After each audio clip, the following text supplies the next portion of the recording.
This is Monica Perez here today with two old friends and friends of the show who I really would not have thought this would be our first, that you guys would be the people I would invite together, but it was magic when we talked on Clint's podcastathon. So I'm going to get to that in a second. So it is, of course, an old friend of my many shows, Stella Q. You might know her for her cutles in my newsletter. She's an artist of many talents and also a podcaster, whether or not Union of the Unknowns, a few other things. And Clint Powell, you may know, I first met him from During the Break, but he has many podcasts. And most recently, we had this podcastathon. But I would like to, if I may, dedicate this show to our very good friend of the show, Joe Tundra Walker, Joe Not a Fed, who Stella and I would have had our next show with. And what a lovely guy and a major loss. And I'm not going to go into it, but I know a lot of people miss him. And I just wanted to dedicate this show to him and with joy because he was joyful. Yes. Thank you for that. Yes. So, yeah. I'm sorry for your loss. Yeah. May I say something about that yes. for a quick minute?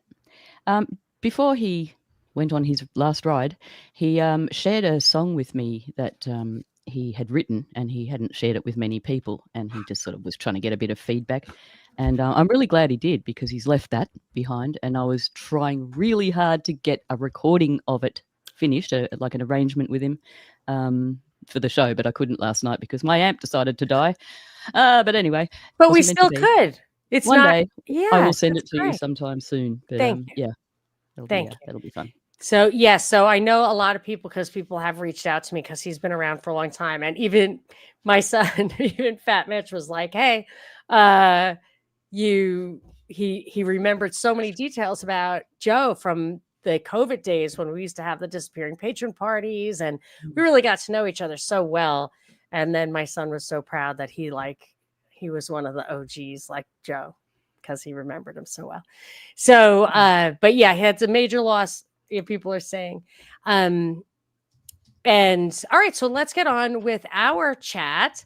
I did want to ask you, Clint, how did that podcastathon go? We caught you in your 22nd hour of a 24-hour charity. Tell people about that, or about your podcast, or whatever you want to say. Yeah. And Stella, you can do the same. Thank you very much. Yeah, it was good. We were raising money for a local charity that I've been active with for quite a while, called YCAP, and they help youth in the inner city that get in trouble. Before they really get in trouble, they come in and help them with tutoring and mentoring, and they use boxing quite a bit, which I box with them a lot. But anyway, it was a 24-hour podcast, and I had 40 guests, and I told somebody the other day, I had 40 guests commit. Only one backed out due to a real family emergency, which is really odd. Usually when you book 40, you expect 30 to show up. We were going to raise 10,000. We raised closer to 12, so it went really well. I will give you a piece of advice. If you ever do a long podcast and you want to critique yourself, stop around the 17th or 18th hour. When you're listening to your shit around hour 22, 23, it literally is like I was on Ambien and alcohol. I'm glad I had great guests. Our hour. I had great guests. Best hour ever. I literally was listening back to you, and then the ones I had after y'all. And if I didn't have guests on, it would literally it would have been a train wreck. So yeah, your I eyes had really were good guests. In different directions. I don't know. Thank you both for coming on and being part of that. If anybody wants to find all my podcasts, I have 8 of them about crime, the Constitution, the vet for veterans, aging and health. You can find them all at Nooga, Nooga podcast.com. And that's with an S, so podcast is plural, noogapodcast.com. But thank you both for being part of the podcast-a-thon, and we'll do it again next year. That was super fun. And Yeah, it was for you, great. Stella, did I leave anything out of the things that you want people to know about? Oh yeah, no, I'm not nearly as impressive as Clint. I just do. I talk about the weather.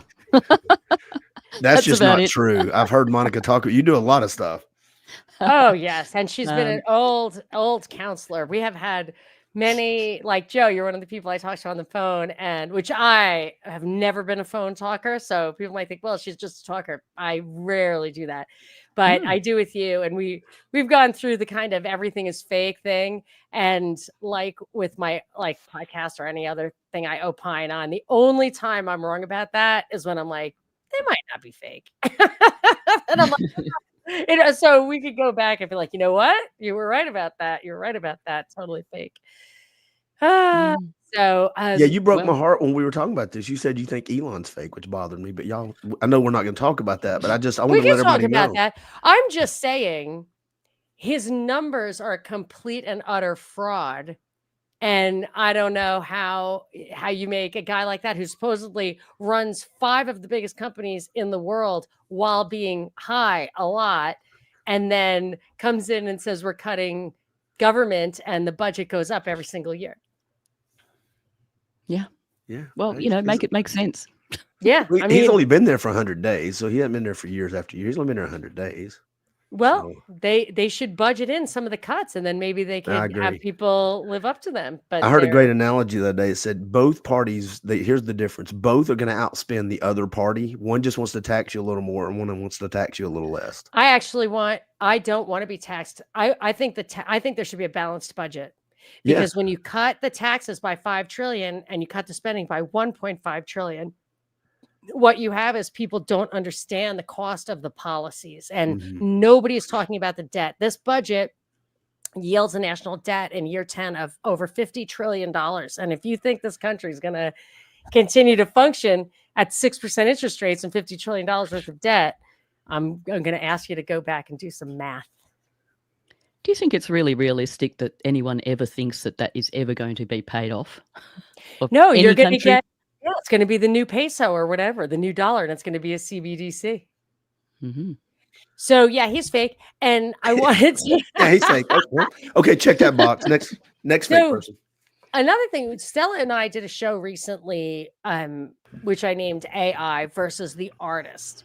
And I Mm. never really understood. Now I absolutely eschew. Is that the way you pronounce it? I don't like AI at all. Like I used to just be like, oh, it's coming to take over the world. But I think what I gleaned from our conversation, Stella, and I wanted to give you a hat tip for this because it took me a while to really absorb it, is so I've noticed it's generative AI. It's not general artificial general intelligence, which is like some like data from Star Trek. It's generative, it generates stuff. And it's very clear to me that all it does is aggregates bits and pieces of information. It searches and aggregates and then uses grammar correctly. Like that's what it does. You can see it, you can watch it doing it. And it even puts the links in of where it stole that shit from. But what I didn't fully comprehend was like with music and art and stuff, that's actually what it's doing. It's taking all the stuff that it learned, which is almost entirely copyrighted material or material that has some expectation of not being reproduced. Talk to me about it. Anytime I put anything up there, I get taken down from YouTube, 5 seconds of a song, anything. I'm not allowed to do it. And our entire system is reliant upon those protections, which I'm not crazy about those protections. However, exceptions to the evil overlords and not to us bothers me. So am I right in thinking that that's what I'm looking at, an aggregation of basically stolen ideas? Absolutely, which is why often AI is wrong because it's only like crap in, crap out, basically. So it just depends what it's. I mean, the internet is made up of lots of different pieces of information. Not all of it's correct. So how can AI possibly be correct? But even the music and the art, I'm Oh, thinking, the music. Yeah, yeah. yeah, I don't want. Now I'm like, not only am I not buying it because I think it's artificial, but like I don't want anything to do with it because it's stolen. Yeah, I It's mean, an it's a aggregation made. of stolen ideas and inputs, right? I mean, isn't it just like the stuff that it's spewing? It's just stealing and pulling.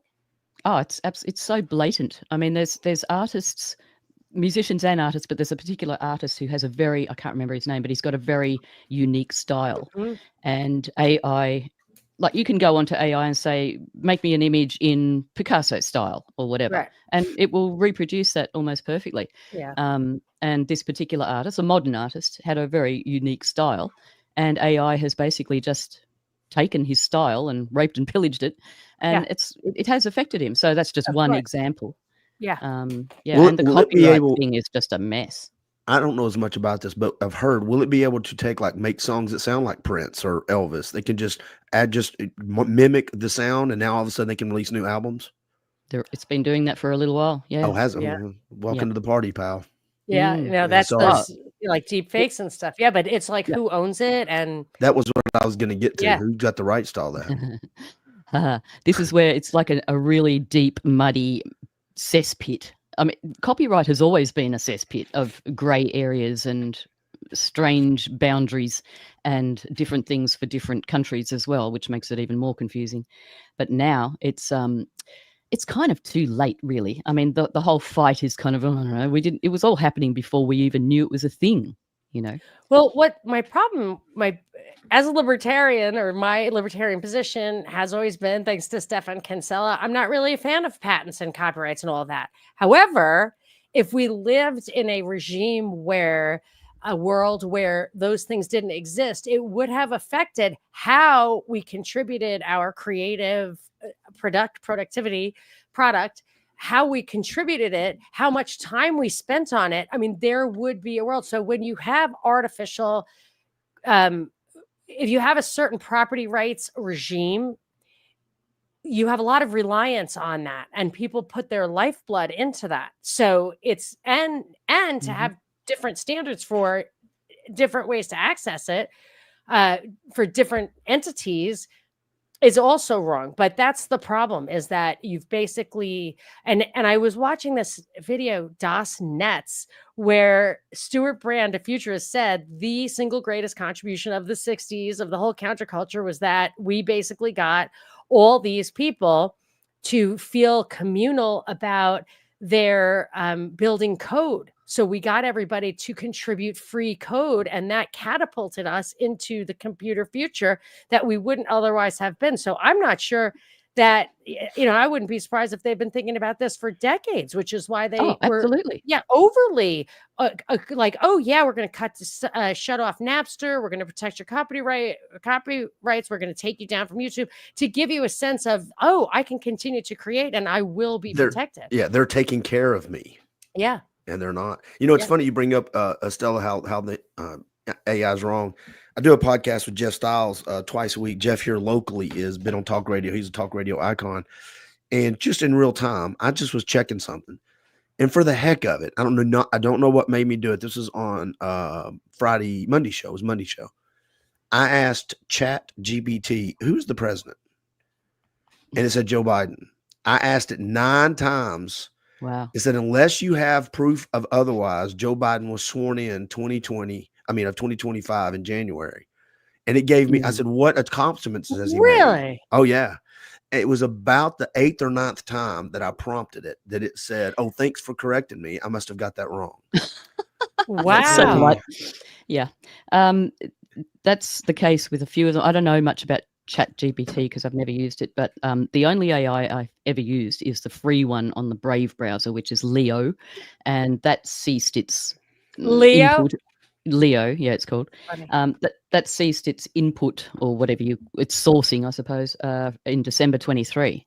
So unless you're sort of paying for it, I suppose you're just going to get the old ones, the old outdated AIs. So you've got to be careful. But yeah, I mean, many of them, like I was just having a bit of an exchange and ended up blocking him, actually, was Johnny Vedmore on Substack, because he just did he was just doing like a game show sort of thing called Truth Bomb. Truth Bomb. Yeah. And I just made a comment, just a tongue-in-cheek comment of how truth bombs, because he was talking about how AI is, these are answers from AI, so they're probably not going to be correct. Yeah. And I just went, truth bombs using AI, which is incorrect. oh, the irony. And it was just a joke, but he got really hurt about it. So it's like, Oh, okay. really? I was It's a on that fact. show. It's a really fun show, and what was good about Yeah, the it's pretty AI fun. aspect of it was that you had to guess, and I pretty quickly figured out how to game the game because you had to guess what AI was going to say. You had to get the normie answer, but he uses AI a lot in that, and to its amusing effect. But maybe he does. Maybe he's sensitive to not. The show would not exist if he couldn't use AI. Jeff brought up my co-host again brought up that AI now they've got military, they've got drones, planes, all of these military. They're bringing out these the weapons that are all AI planes that can fly themselves. Once you launch them, they decide what are the better targets. They're talking to the ground missile systems, so they can actually start releasing units into the field of combat. That's Yeah. there's not going to be a human being there, and that might have taken it to a darker place than y'all wanted to go. Feel free to pull it back to something else. But I thought And that was terrifying. and then what's the That is point? Terminator. That is the Terminator. That is Yeah. the Matrix. And what are they really doing at that point? Like, then what are they doing? Just murdering people or only killing other Well, it becomes a game of drones? risk. There's no, Yeah. in my opinion, if I remove the human element, I'm much more willing to hit Oh, buttons yeah. at that point. Absolutely. Yeah. I mean, Oh, my it's- kid's not there. Your kid's not there. What do I give a shit? Mm. I was just looking at a massive plane that China have just developed, which are able to fly along and just basically drop the payload of thousands of drones. So yeah, it's getting pretty Terminator-ish, isn't it? Well, It that's a is. good Freaky. place to start with. So my number one, I know, Stella, you should tell us a little bit about your work. Okay, let me just set the stage and then you pick it up, which is I've been hating the lines in the sky for, I would say, 10 years. They've really bothered me. When I was young, it just never, they were not like that. You see weird patterns, and it really would depress me so much. The only good thing about COVID was that, for the most part, the lines in the sky stopped. And I've talked to you and Jim Lee about they may not be what you think they are, and but I've also seen like China and India have fights because China does weather control. It steals India's rain. There's a lot of that. So is that what we're seeing? Is it not? Tell us a little bit about your interest in this, Stella, and what you've come up with, and then what you want to talk about today, because you not to the whole time, but we were going to touch on some of this now.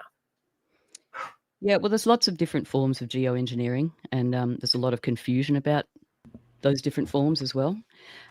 That's sort of where the problems are, is the confusion, because it's kind of taking things away from the things that actually need to be addressed. The lines in the sky, people are sort of claiming that they're spraying us. They're not actually spraying us. They are a problem, because they are basically jet exhaust, just like car exhaust has particulates and, pretty filthy things in it. So do jets, same thing. Those particulates that come out of the exhaust are something that then moisture, and if it in ionization, moisture, and a particulate are the three things that you need to form, a droplet to make then rain. So the particulates are always up there, and under certain weather conditions, there's going to be lines in the sky because of the jet exhaust and the temperatures and the very, very cold temperatures of ice, basically hang in there and form little droplets or ice crystals. And that's what we are seeing. That's the lines in the sky. They're not sitting there switching things on and off on the dashboard going, okay, spray now, with things on the wings, spurting things out. There are cloud seeding planes that do that, but that is a separate thing, completely different thing. That is intentional geoengineering. Whereas the aviation industry is got exhaust, that's what happens under certain conditions. But why didn't I see that when I was a kid?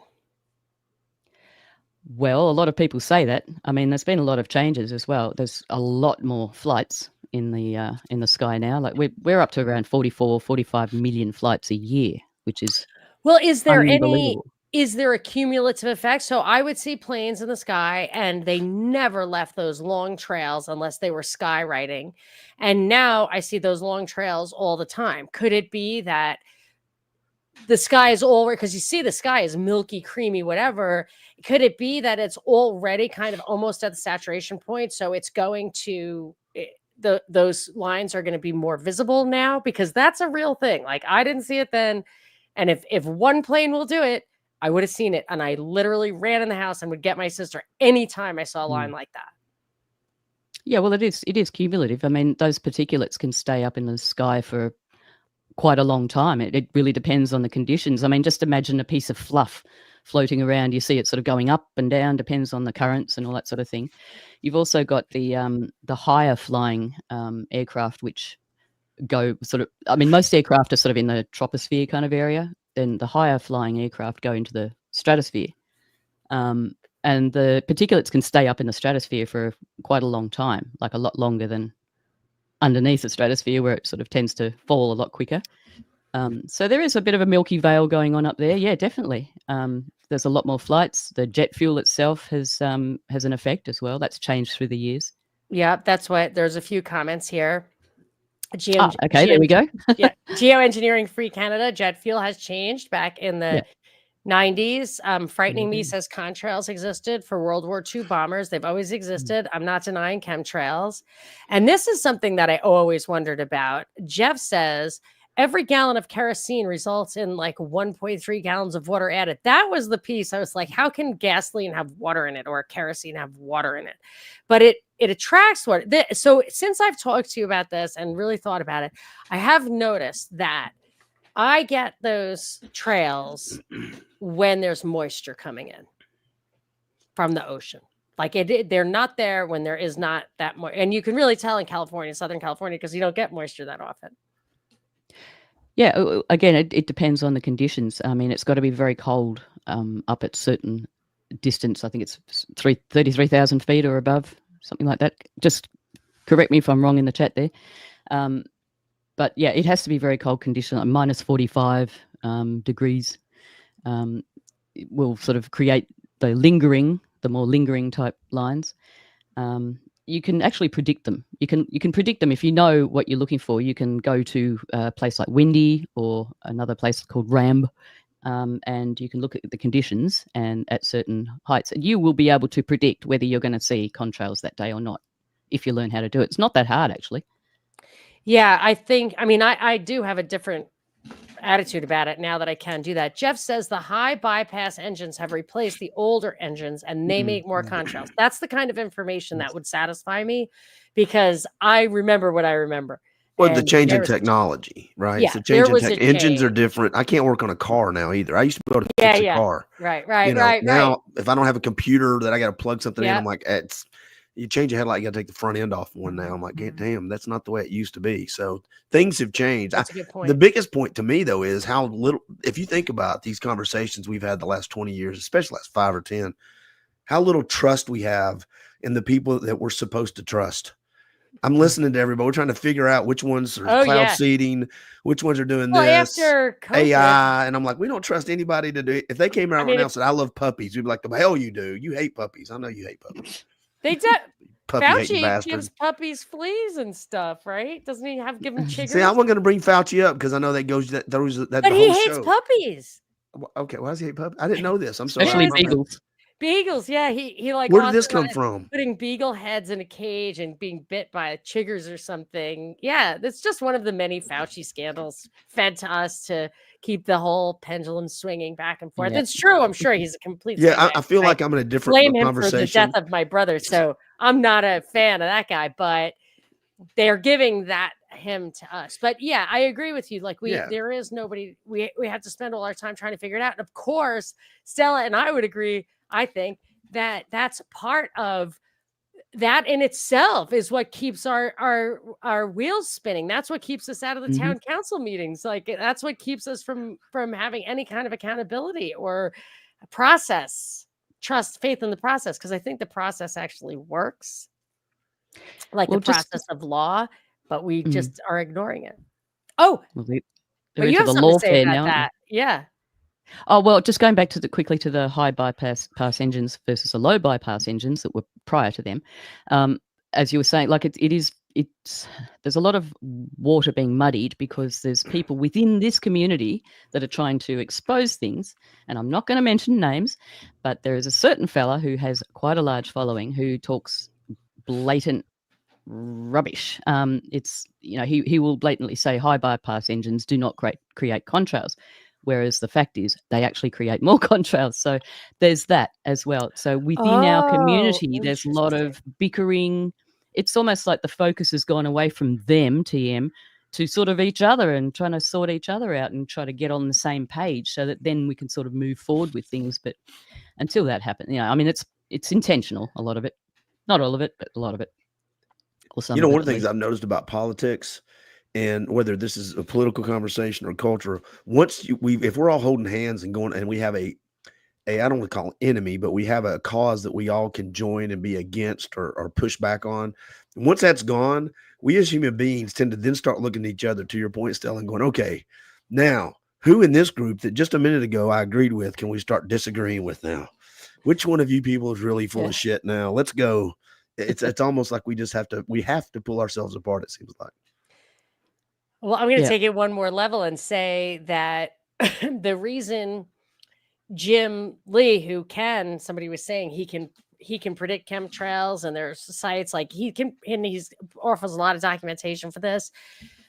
He is now making the rounds. People will talk to him, and I say that they're only doing that just like when all of a sudden out of nowhere attacks on the adjuvants in vaccines went viral in like February 2020 or January 2020. I was like, okay, they're obviously coming out with a new technology, or they just like are dispensing freedom for some reason all of a sudden.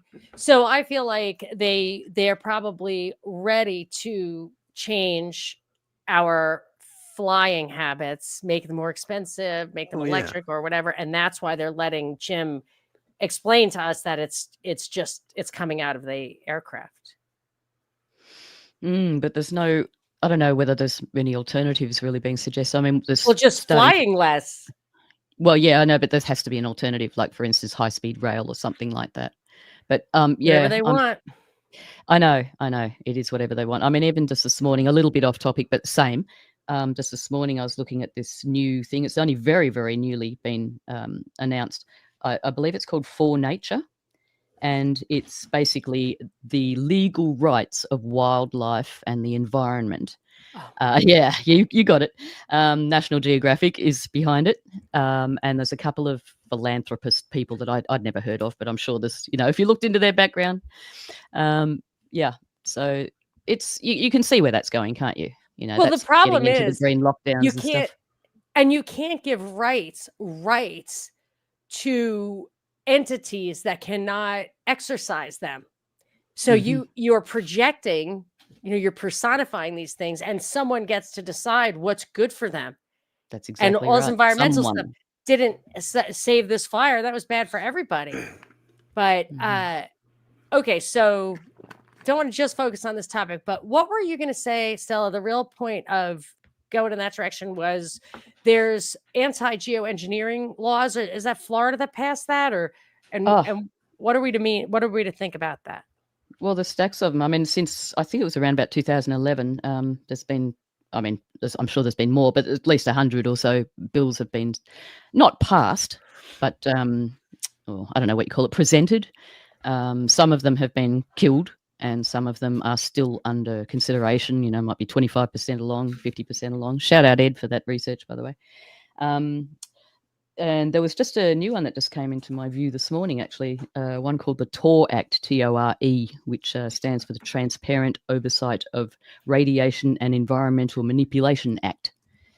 And this one sounds like it's pretty on spot on as far as the things that it's encompassing. These things do come up every now and then, though, and I don't know whether they really what happens to them because they seem to come up a lot.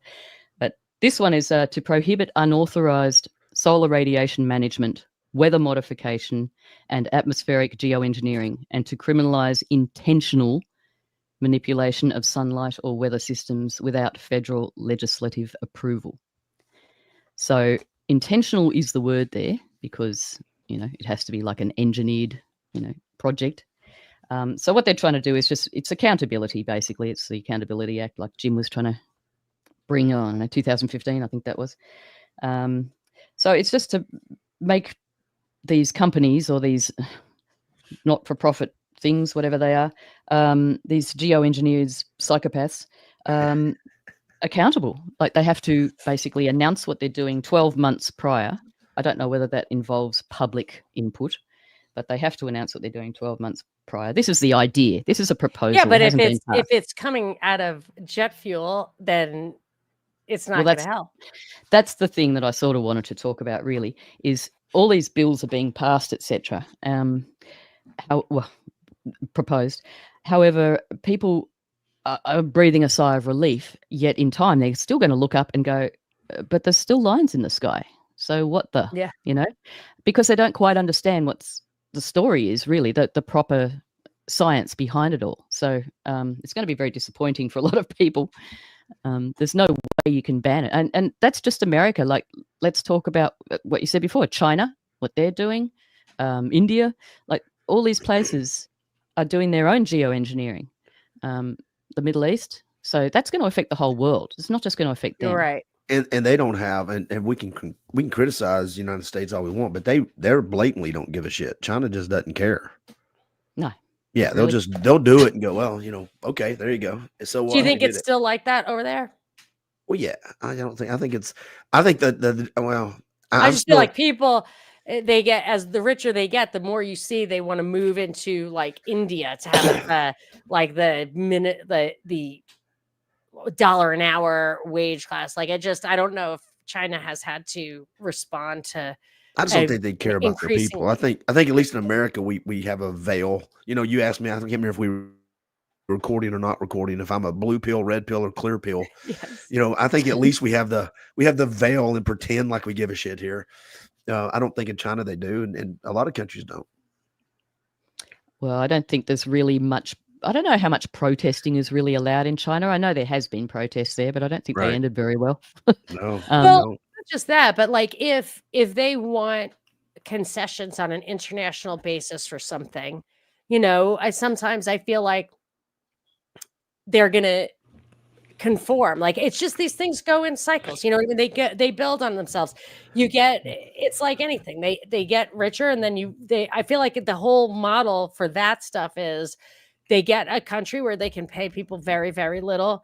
And as it expands, I mean, you can see it here with the immigrant population. So you have people who come in maybe as illegal immigrants, don't speak English, and just do the absolute minimal work. And then there are actually UN studies about it, like how many immigrants you let in. And then they show like what happens. Like then you have the children of immigrants, grandchildren of immigrants, and then they're like the native population, and how many more immigrants do you have to put in. So they think about these things as growing and becoming more and more like westernized or second world or first world, and then certain expectations. And I think China's like, that's why India's getting so much attention now.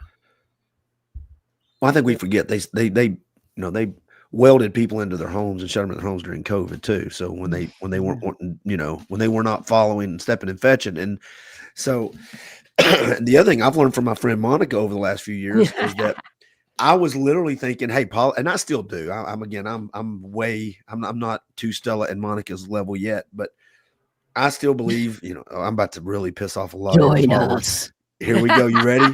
They're going to hate me. I still think I vote. Yes, I vote. I believe in my vote. I will say this though. I voted. Well, I'm never voting again after Syria, but I did. Well, my point on it was that the one thing I have learned is I think they use media, they use air quote politicians and leaders. They give us the appearance that it's a choice, but in reality, to your point, it's all been mapped out, whether it's immigration, whether it's the military, whether it's the economy, and what dollar, what form of capital we're going to use. Somebody I think's got a map somewhere that's putting this stuff together, and they're playing it both ways. They're playing chess amongst the one person's playing chess. They're controlling all the moves. And I'm not saying it's one person, but I do believe that it's way out of my control. One lizard. Yeah, I'm trying to raise kids and work and one lizard. Oh, Look nest. at you. He's just trying not to push us off the flat earth or into the hollow moon. I am not a flat earther, and I actually don't think that there are Hey, real quick, do you believe we went to the moon, Monica? Oh, I Stella, mean, the thank you moon for landing was giggle. fake. If that's Thank the you, Stella. question, Stella I'd have giggled. to think closer. The moon landing was definitely fake. Okay, I didn't I'll give you know. that. I don't ever get these What do you conversations think? with my friend Monica. You come on my What do you think, podcast. Clint? I get to throw a grenade in your podcast. Go for it. What do you think? I'm gonna ask Stella. Stella, was the moon? Did we go to the moon? Those are two The different moon's not questions. real. What was Yeah. that? What did you say, Stella? The moon's not real. Oh, No, I'm kidding. yes. I'm kidding. No, let's not go there. That's a little bit too far for I figured even it me. would be. Yeah. I Back don't. to No, being no controlled. way did we go to the moon. No way did Thank we you. go to the moon. Thank you. Absolutely not. But just going back to the what you say, it's all mapped out and planned. Absolutely, Right. it is. That's what all these simulations are. That's why they have to keep doing these simulations. It's like, okay, we're up to chapter 12 now. What's the next bit? They've got an Agenda 2030 that's mapped out for probably the next 100 years, I would imagine, because they have, and it's been going for centuries. Like, it's been more refined, of course, since technology has come along, and a lot of it's just AI mapping and simulations, and their little quantum toys that they do. Dude, I think this is the best moon is comment fake and ever. grey. Frightening me says the moon is fake and gray. Very good. So very cute. good. See, this is what I was trying to say. Jack says moon landing could have been faked, and we could also have gone or tried to go. Yeah, we might. I don't know if we went to the moon. I just don't have any doubt in my mind. I didn't mean to throw a grenade in your moon podcast. landing. Oh, I'm that's sorry. fun. That's harmless. That's something I thought. I just think it's funny when they tell us it was so expensive then, and it's so expensive to go to the moon. I'm like, yeah, you're right, because we're so really disciplined with how we spend our money anyway. No, it's just that it was It's so impossible. bullshit. That's why. It's impossible to yeah. let those guys get down onto the moon, walk around, and beam back up into their little thingy and come back here on the fuel that it would have taken to do all that and still get it to lift off. Plus the whole beaming down and up thing. I want to know who. I want to know Hard who to took. believe. I want to know who took the shot of them getting out of the little thing that. Yeah, they were in. I guess they ran down first and put the camera there. Yeah, right. But how it was a selfie stick. It was a really How long. did they Really long get back from the moon up into the spaceship? That's too many questions, and something that important that had been recorded data wise or on tape. It was back then, but oh no, they taped over it. Oops. Yeah. No way. They couldn't figure out a way to take pictures of the stars or map the constellations. We have never had a point of triangulation for all the trillions of stars in the universe. We had this one chance to be like, oh, wow, like that's I like how they away tell than me we though, thought. I've got more technology No in this pictures than of it that. took to go to the Yeah. moon, and we can't do it now. And I'm like, so I can They have to call. solve the fuel problem. It's whatever. And then when they made the phone call, I just think it's kind of crazy. I'm like, man, So they didn't that the moon landing was fake, Clint? I don't know it because but I don't think that was real at all. How about 9/11? Oh, look at now who's throwing a grenade in your own podcast. That's an easy one too, buddy. Let's go. Let me do the Homer Simpson. These are softballs. They're only softballs to people who have these conversations. Conspiranoids, tinfoil hat folks. I have questions about 9/11. I don't understand Building 7. I don't understand a lot of things in 9/11. Yeah. So I've not landed one way or the other. I'm sorry, Stella. What'd you say? I just saying Building 7 was such a giveaway. Yeah, I don't get that one. I mean, once you say Building 7, it's like, well, I think we all know the next step in that line of thinking. Yeah, and I read somewhere, I don't know if this is true because I'd only read it once, but there was apparently a Building 6 as well that came down. Can anyone verify that? I don't know. Don't quote me on that. I think they took that down probably rubbish. Way later. Okay. That was the Bank of America building, maybe? Oh, I don't know. I was just my throwing friend it out worked there to in see that if you guys building. had heard anything. I had a friend who worked in that building, and she was working, and they said, evacuate. And they're like, just, run for your life, whatever. She's like, I'm going back and get my purse. So she went back, got her purse, and then everybody was like piling into cars because they were, I guess, guys who lived in the suburbs. And she said, I was trying to get into one of those cars and I just said, forget this. I'm getting on the subway. And she took the subway, and on the other side of the river, they stopped the subway and made everybody go out because the buildings had collapsed into the tunnel there and they weren't going to run the car anymore. And I just thought she was so ballsy. And her husband was at Newark Airport in a plane watching the buildings collapse, knowing that she was over there. Yeah, really crazy story. But anyway, that's how come I know what Building 6 is. I had a buddy on my podcast. His name's Sam Guthrie. He worked for the government. He was in the Pentagon. If you look at the picture where the hole is, it went through the first chamber, the first ring. The office, his window is right above that hole. That's where he was sitting into the second ring because it had gone through the first one. And so I didn't bring it up with him, but I mean, because he has a little. He was there, so he's got a little PTSD. Yeah, I don't. So I'm not going to hammer him with this, but that's terrible. Yeah, but I have had conversations around with other people about. I didn't see the wings. It was just. It seems so weird at the Pentagon, even with military friends of mine that are like, man, that whole thing just doesn't seem kind of like the story doesn't exactly fit. But his accounts of being there that day, no matter what hit that building, something hit that building, and it was not a good day for him at all. Okay, just correction. There was a Building 6 that went down. It was 7 stories. They took it down later because of the damage it sustained. Okay. Frightening Me is just saying Building 6 had the task force looking into fraud, the El Dorado task force. Oh, interesting. I like Frightening Me said Building 7 didn't kill itself. Oh, an early, that's hilarious. There was an early Tinfoil Hats with Greg Carlwood where they discussed that. Interesting. But I think they did take down the Bank of America tower, but I can't find it now. Anyway. All right. So, wow. So Clint, don't share the show. Why? Why can't I share the show? You don't want your listeners to know that I've drug you down into the. Oh, I don't care. They know that. I mean, I do 9 podcasts. I put out 15 podcast episodes a week. They're fine. They know. We're only in the first ring of the rabbit hole, so don't worry. It doesn't. I'm not in the bottom ring. I don't. The Anunnaki and the flat Earth, and I'm even beginning to. You're not into that, or you are? No. Oh. The Earth is definitely. Stella, are you into all that, or not? Are you not that far? Flat Earth and all that.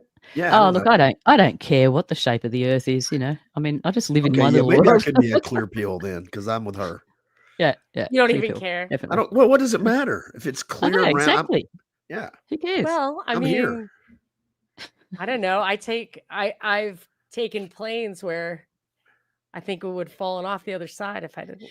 It's funny because there's all these scare things, and as we know, they're always invisible enemies that nobody can look at or prove or anything like that. Mm-hmm. And at the current thing is the big scare about the polar shift and all that sort of stuff, and the sun flares and everything. The polar shift terrifies me, but go ahead. It happens all the time. I know. Exactly. And it's like we're just in this little tiny incy-wincy window of statistics and records that we have, historical records, which is nothing in the cycle of things. So, I mean, how dare we think that we know what's going on? The planet has survived for so long until us stupid little cretins appeared, and it's going to survive without us, without our intervention. We should give nature more credit. And the other thing that kind of bugs me is all these things that are talked about, like, the pollution and the contrails and blah, blah, blah. And the authorities are all, the ozone layer, it's disappearing, and scaring you about that. But nobody really cares about, what about all the rockets that are going through the ozone layer? Oh my gosh, they do test nuclear weapons in the stratosphere. I'm like, and you're telling me my hairspray made a hole in that thing? That's it. I don't think so. And now it's gone. They stopped doing it, and now the hole's gone. Forget about it. But, I mean, rockets going up into space is going to put a hole, isn't it? So, like, why are they not going, okay, maybe we should sort of curb space travel a little, the one thing I worry about the firmament is the more stuff they shoot on. I'm like, everything's fine as long as you keep the mass, that'll spin and whatever, the mass can move around, energy mass, whatever. But if you start shooting mass out, you could actually mess things up, but whatever. So, By the way, Clint, Jeff, answer Jeff the question, M. Clint. Yeah, Jeff, and Answer the I question. responded to you, Jeff, on the YouTube. It's nougapodcast.com. It's NOOGA because I live in Chattanooga. So it's nougapodcast.com. And I've got all my podcasts there. And you can go find it. Podcast is plural. But yeah, they do try to make us scared. And I'm really busy trying to pay my light bill.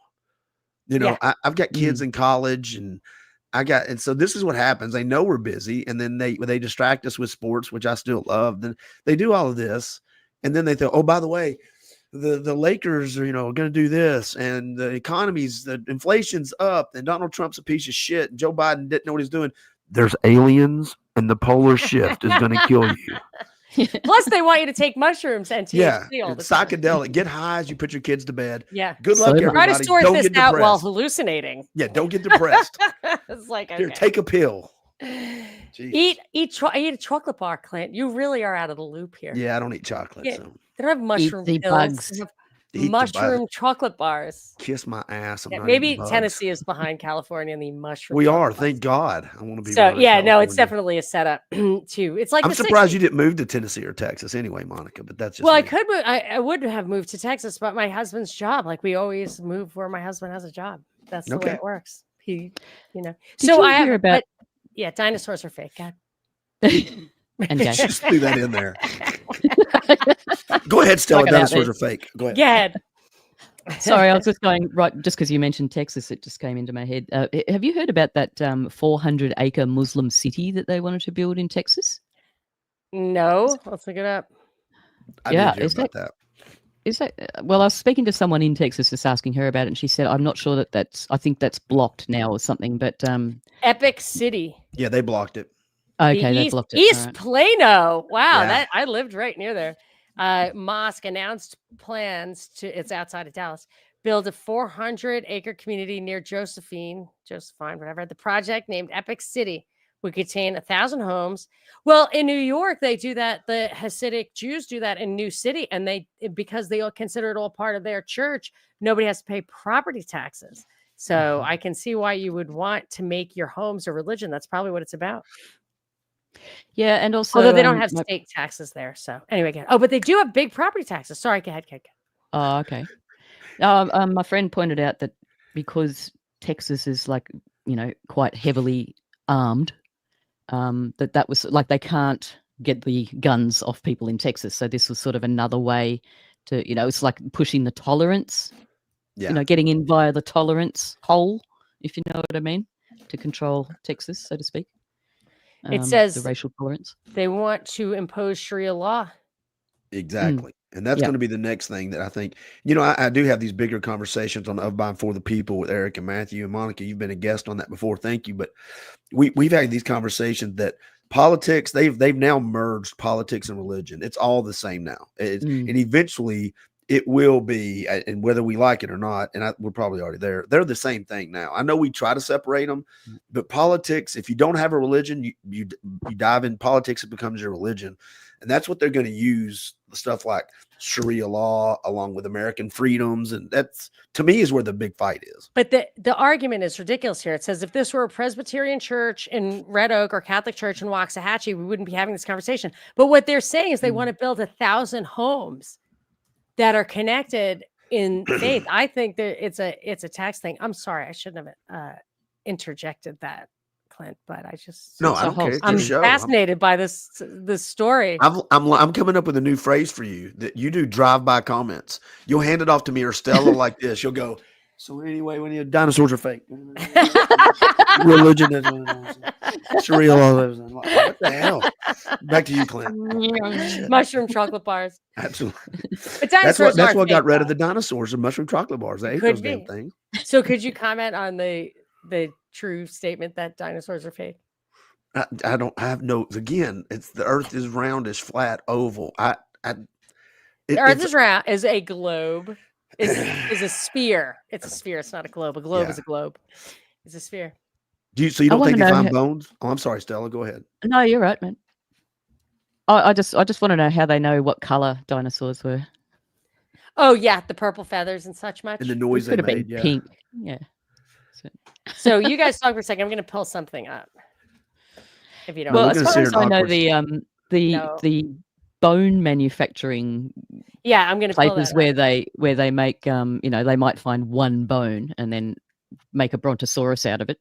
The skeleton manufacturers are in China. so I Oh, that's read funny. somewhere. Yeah, I mean they'd be in on it. Here it is. What are you Okay. looking up? I'm looking up. There's it's on a national, like the Natural History Museum or whatever. Oh wow. I might have talked to you about this, Clint, because you're Stella coming up and I in are my watching you in investigation. real time figure stuff out. This is So so you fun. guys were supposed to talk to each other. No, I got to be Oh. honest. It's a little distracting for me because I'm used to watching these live, like you and Stella, and I'm used to reading the comments until I find somebody I want to argue with. And now I'm reading the comments, and I'm like, "Oh shit, I'm on the show." Oh, I'm sorry, it's my fault. That's my Well, bad. I wanted to actually pull it up because I did a lot of What's the topic, just so I can work on remember this. now? It's dinosaurs. It's Oh, we're debunking the still sticking. Okay, dinosaurs. we're Yeah, not we're doing not Muslims stuck. in No, Texas. Okay, no, my bad. My bad. no. It was on. It Well, tells you. since you're looking it up, let me ask Stella. Stella, do you believe in dinosaurs? There you go. I believe in things like mastodons and saber-toothed tigers, but as far as the other dinosaurs go, yeah, not sure about that. I really don't know. I mean, I don't really have much of an opinion because, again, I don't really care. It doesn't have I any don't either. bearing. And I think we don't know so much. They're finding cities underwater and under the desert, and they find all. I don't know. Those. I don't have a clue. I don't Well, have a clue. a lot of those bones that supposedly belonged to really early man, etc., have been found out to be like pig's teeth or something. So that sort of has come out later, but who knows if that's correct?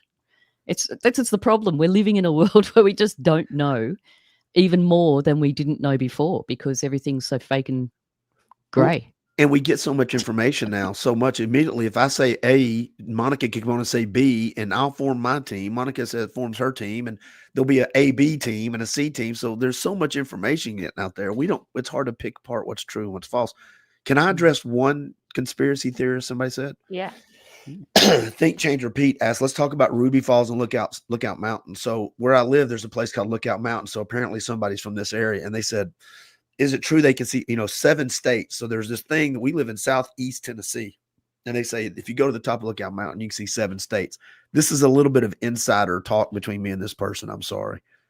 No, I don't think you can see 7 states. I think you can see maybe 4. I don't think you're going to see Kentucky, and maybe North Carolina on a really good day, but Alabama, Georgia, South Carolina, Mississippi. No, I don't think you can see Tennessee. Anyway, that's a big controversy. We always talk about that here. If you go up there's a big plaque. You can see 7 states, and you can't see 7 states. So this is what I was looking for. All right. Big It's bone. from the American Museum of Natural History. And it says the dinosaur bones, quote, that you see on display at the museum aren't really bones at all. Through the process of fossilization, ancient animal bones are turned into rock. So it says a fossil is any evidence that is at least 10,000 years old, yada, yada, yada. It says yada, yada, yada.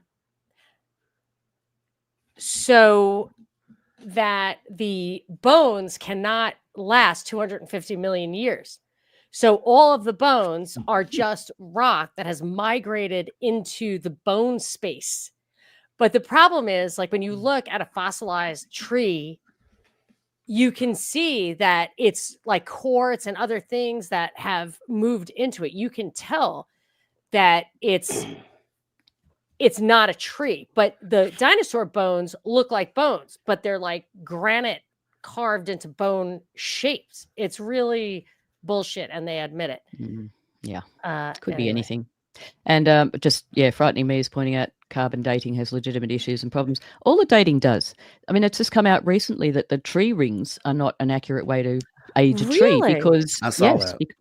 Because in some years there could be the conditions a couple of times a year that create that growth in the tree. Therefore, it's not an accurate way to age things at all. So there you go. Yes, I've heard that also. And this is the last thing I'm going to show you. Sorry, I should have been prepared. So it's from Wikipedia.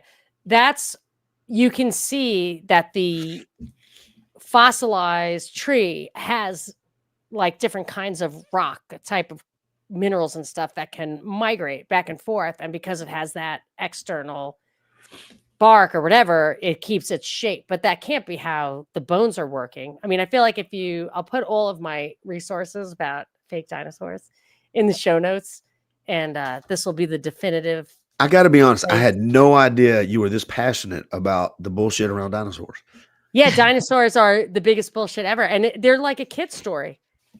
They're just a kid story. And that's why kids like them. But they're fake. Big time. Huh. What would be the advantage of that, I wonder? Well, in the beginning, there were two things. They made a lot of money. They set people on expeditions looking for it. It's like every society has an idea of God, but nobody had whatever 250 million year old, 80-foot tall. I mean, maybe Nephilim. I don't know. But also, it contributed. It was during the time they felt it would prove Darwinism. I think that's it. I Then think you they were had trying to, to prove like, the Earth is yeah. older than it was, or something like And that. that there were Or different life. life forms Yeah. at different times that could, come and go. But it's not true. I don't even think there are different humans. I don't even think there's like different human species. Like Neanderthals and stuff. We have that DNA. So you don't think there were Neanderthals? Did you? Oh, yeah, I think there were Neanderthals, but I don't think there are different species because I have Neanderthal genes. A species is defined as something that cannot interbreed with another species and have fertile offspring. Show me your knuckles. I actually think the Neanderthals were probably a little more refined. I'm proud of my Neanderthal heritage. Oh, really? Yeah. That's what I think. That is, apparently they were a lot more refined. Yeah. Because they were always making out as if our ancestors were really dumb and, Right. we're really smart now. I think it possibly might be inversion. Really? Oh, yeah, that's really Possibly funny. so. I mean, let's get into the whole, how did they build the pyramids thing? How do they make those beautiful slabs perfectly straight? How do they even carve those statues? I mean, how did they're they get them perfect. hundreds of miles away in the tonnage when we don't even have machines now that could do most of that? Yeah. So therefore, I just, there must have been other technologies. So, I mean, it's the age-old argument, isn't it? Oh, yeah. Yeah.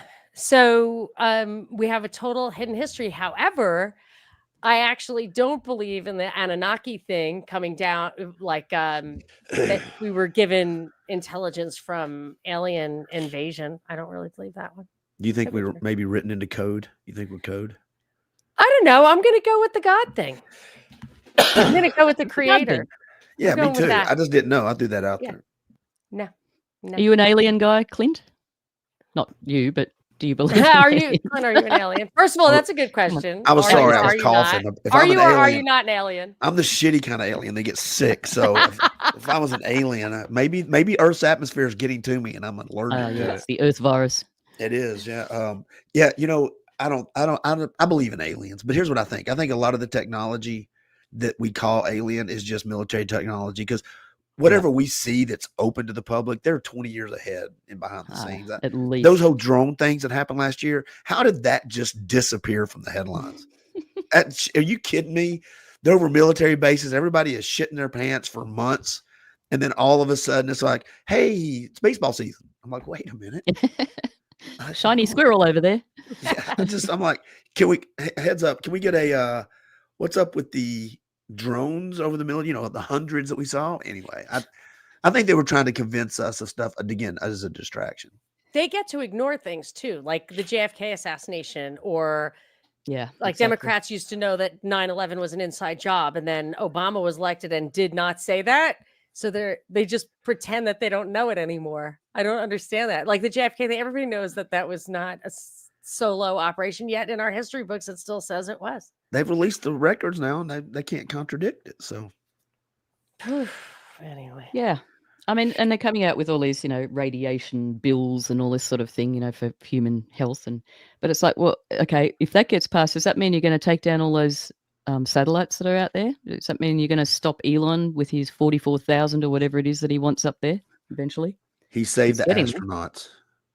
Oh, yeah, Oh right. wow, I got giggles, all the giggles all around the room, ladies and Oh gentlemen. my What the hell God. did I step in? Did I need to clean my shoes off? What did I do there? Just like he tried to save those kids in the canyon. Remember that in Indonesia? I think it Oh, was yeah. about They actually 4 or fought 5 over years ago. who would get to save them. I think Mm. there was a little argument. So I wanted to, because we're talking about, Clint said that China basically locked people in their home physically, during COVID, That's which, what the mainstream media yeah, told me, that may be Monica, true. and I believe it. Yeah. Okay. I'm just Perfect. Thank you. Yeah, that's fine. That's a totally, NBC said it. I believe Damn. some of it. I mean, why Yeah. not? Some of it has to be true. But Stella, we saw the same stuff coming out of Australia. Was it true? Really What stuff? egregious stuff during COVID out of Australia and Hawaii. And I know Hawaii was true. You mean like the brutality and all that? But just like, we had one thing where a pregnant woman, they broke into her house and arrested her for something she yeah, said right. online. And Yeah. then they wouldn't let you move from, cross the border from one town to another. Just that things got really crazy there, worse than here. And I just wonder if that's true. Well, there was definitely ridiculous things going on. I don't know about some of that footage. I mean, I have had somebody who's claims to sort of know to tell me that a lot of that footage was just controlled, for the narrative to make everyone really, really scared and do Yeah. not leave your house, basically. Yes. But then, Yes. there was definitely some really awful things. Particularly, I think Victoria was probably the worst. Maybe Northern Territory second, but yeah, just like old ladies sitting on a bench in a park just get harassed by police for no reason. Yeah, so yeah, there was a lot of really icky stuff went on for sure. It was And we saw that in pockets here in the terrible. United States too. Can I ask Stella a big, Yeah, go for it. like a sweeping question? I'm not Yeah. asking you to speak for all Australians. I've got a friend of mine. Well, I might.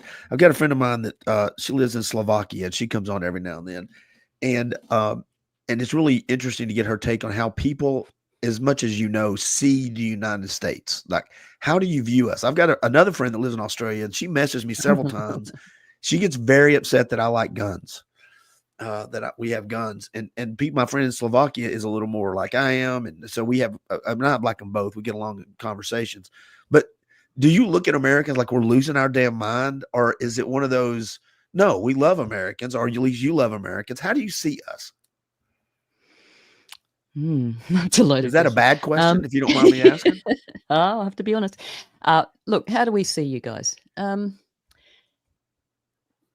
all for guns, personally. I can only speak for myself. Yeah. I don't really know how Australia feels about guns now because Australia's population has morphed a lot in the last 20 years or so. I mean, there's a lot of immigrants here now, so I don't know how they feel about it all. But like after Port Arthur happened, for instance, apparently the gun ownership went up exponentially, even though they told us they'd taken everything away. How do we see you? And it doesn't have to be around guns. I was just trying to get an overall view. Sorry. Okay, an overall view. I Yeah. don't really know how to answer that question. I mean, you're just Americans. You're pretty loud. Like you're always the loudest dude in the two of us, But That's I don't know. fantastic. You're allies, but I know you don't really go. You guys generally don't really care much about Australia because it's just like, meh, whatever. You don't even know what Uluru is, do you? Tell me what Uluru is. Yeah, I know you know, Monica. No, that's Do you know not what fair. Uluru is? Monica. Uluru isn't that the thing in the middle of the desert from the original people's time that you go visit? Question mark? Yes, it is. I saw a cool. It So used to be the reason called I Ayers asked Rock. that is I learned something about Australia of how much of the population lives on the coast in this other little area because I did not realize. I mean, I knew that it was arid. A lot of it was desert. I had no idea that the majority of it was that big. Was that arid and desert? Yeah. Yeah. No And clue. they put all these So much bigger. ultra white, invisible, clear people there just to get fried. It seems wrong. It does not seem like a natural English colony. Yeah, when you look at the map, I mean, there's not very much green in it in Australia. It is all around the coast. I mean, some people live in the desert, but some of them live underground. There's a place called Coopapedy, which is just so hot. Most people live underground. Have you done a lot of traveling, Makes sense. Stella? No, not much at all. Okay, I didn't know if you'd had a favorite country or not. Monica, have you done a lot of traveling? I've done a lot of traveling. Do you have a country that's your favorite? I love to visit? Japan. Oh, really? It's so clean. Yeah. I'm glad It's you brought really that up. boring. I love it though. It's clean. When you were in Japan, have you ever Mhm. been to the Capybara Cafe? Oh my gosh, no. But I went to a hedgehog cafe and Oh, it was okay. so unbelievably depressing. I almost Oh, really? cried. Pat, Mitch, and I were there because it was the end of the day and it's like people want to go to the cat one or the bunny one. I didn't know there was a capybara one, Oh, but you go and okay. you pet these animals. And I mean, the hedgehogs, do they look like animals that want to be pet? Think about that. Yeah. They're They're porcupines. like little dogs. Oh, a kid. What were you talking about? Not Echidnas? Yeah, no, No, they're hedgehogs hedgehogs. are Right. Okay. Yeah, hedgehog. little, like, Similar. guinea pigs with spines, with spiny Yeah. needles all over them. They don't wanna be handled. That's their whole thing, and it was so sad, like, our pictures they took pictures of us, and it's just my son and I just sitting there like, "Ma," like, with these really sad looks on our faces, and, yeah, so, a capybara, though, that's like the biggest rat on earth, right? Yeah, it is. I mean, they're Damn. really friendly. They'll come up and jump on your lap and yeah. Gross. I'm looking it up now. But yeah, no, I like that. I did a petting cafe. I love Wagyu on a hot rock. What I really loved though was the sushi place where in the middle of the table was a tap, and you could for $4 an hour, you could drink as much of the whiskey soda, which is literally like, whatever, like orange soda, whiskey soda. And you could drink as much as you want. That was very fun, very refreshing. It's just nice. It's clean. Did I say that already? Yeah. A lot like San It's safe. Francisco. Yeah, It's clean. safe. Yeah, you can get lost in the middle of the night. Oh, and I went to this crazy bar where the Japanese bartenders take breaks and go up on stage and really rock to like Bon Jovi, Black Sabbath, whatever. And they just have quirky things like that that are so enjoyable and silly and fun. And there's no, I don't know. I guess they think it's cool, but it's like no cool. You don't have to be So cool. is there many drunk people walking around on the streets if that's what they're doing, like whiskey for an hour? No, because the whiskey is full of ice and bubbles.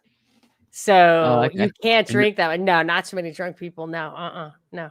And you're a Not even- connoisseur of mixed drinks, so you're Yes, pretty and I hate you're ice pretty and bubbles. judgmental. You're I know. judgmental. And I Yeah. hate ice and bubbles, but You're a this one snob. Yeah, you're a snob. won my heart. So yes, I love Japan. Oh, I went to Vietnam, and that is my favorite country. by Really? Really? far. Why's that? I guess it's nice, it's chill. I think because it is so insanely cheap that you can literally we had 3 hours of massages a day each. And like we went out, we took somebody out to breakfast. We just went to the market and had breakfast. 3 of us, we had these little taco thingies. The whole entire breakfast was $1.30. I mean, I hate to exploit people. Like they were happy. They were happy that they were begging us to eat, and they were very happy. And the food is amazing, and it's just so chill. I would just like to move there right now and be Wow. done. Okay. Oh, guinea pigs are not rodents, Liz. Oh, did I say No, capybaras are rodents? somebody said guinea pigs are rodents. Capybara is a big guinea pig. Guinea pigs aren't rodents. I took my Okay, girlfriend must be to a a mammal. sloth. I pet think a a sloth. capybara is a rodent. Uh, You wait, you know a big sloth?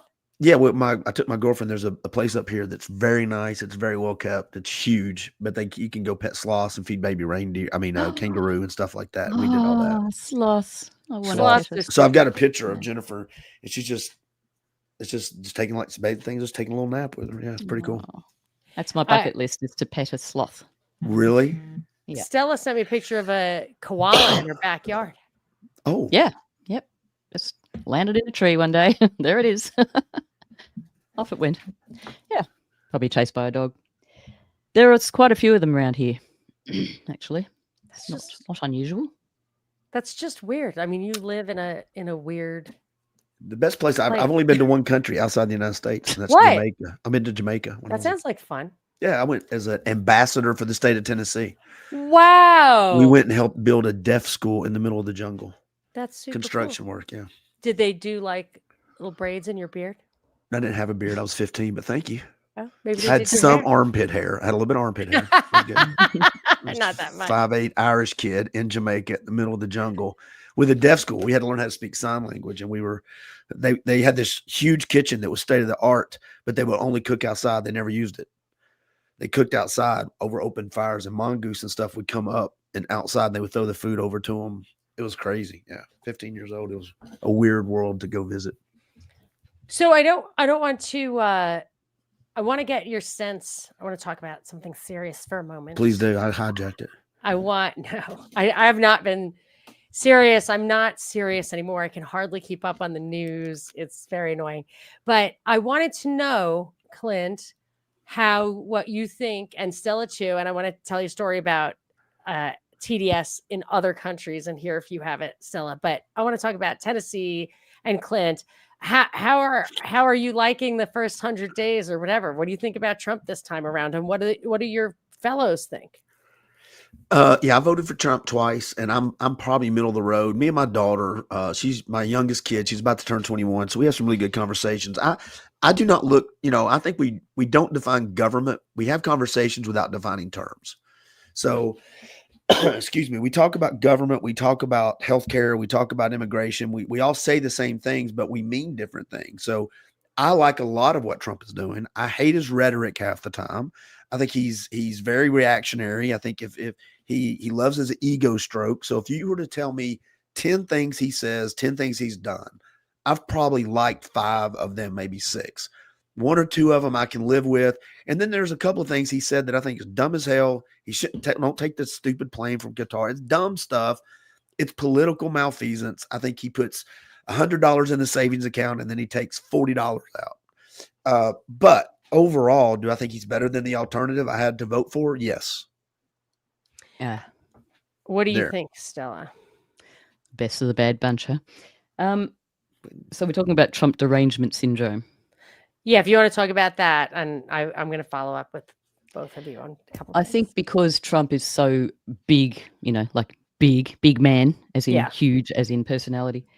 That's probably the only reason that most Australians know who the president of America is at the moment. Really? Most Australians wouldn't have a clue what's going on over there. Really? Yep.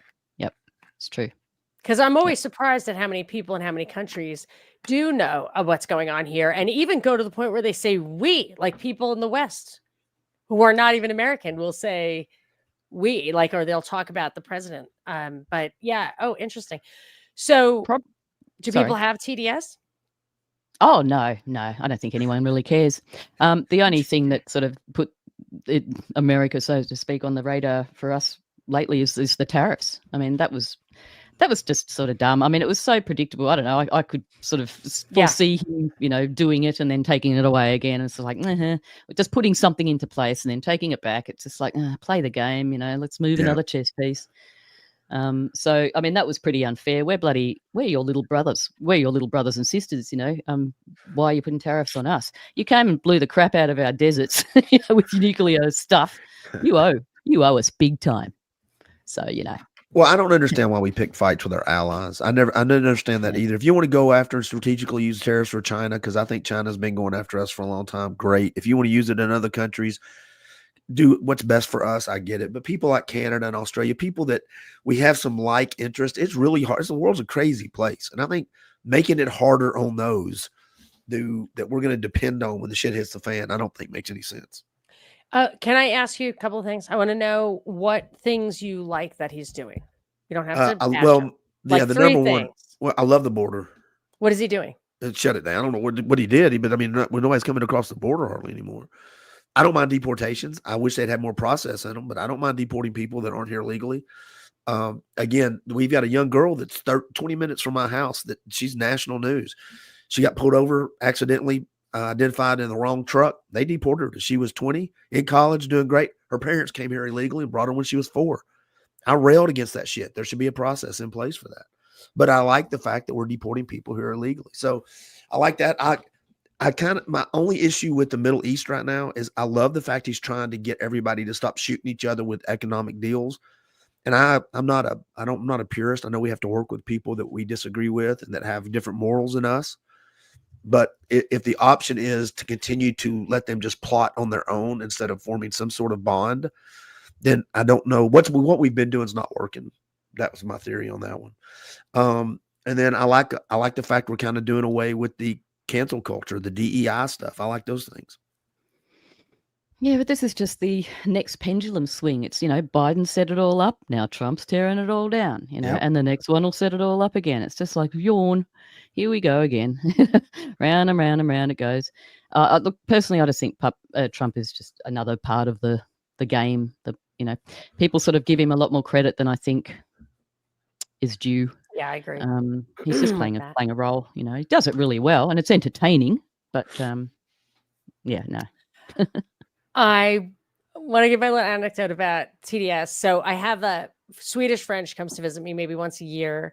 She tries anyway. And she was doing online dating. She gave up on like the real way. Everybody I know who like tries to just meet people, they end up on the dating apps. That's where everybody is. So she was on a dating app and she was over here and they had been talking. I guess you talk back and forth for a while before you meet each other. And he said, "Oh, why are you in LA?" And she said, "Oh, I have a friend here." And he said, "Would you ever want to live there?" And she said, "Oh, yeah, that would be great. But like, good luck getting a work visa or whatever." And he said, "Okay, well then I guess we're not right for each other. Goodbye." And we're pretty sure, or she said there's a phenomenon in Sweden, like they're boycotting traveling to the US because they have TDS. Right. So he wouldn't hang out with her because she visited me. I mean, now that's kind of kooky. Yeah, it's going a little bit far. Yeah, but that other countries are thinking it's just. But anyway, because people think it's real and they think that we well, voted and for Trump's them. not, and Trump doesn't do us any favors. To Stella's point, he comes in, everyone's getting a tariff. They're beautiful tariffs. Yeah.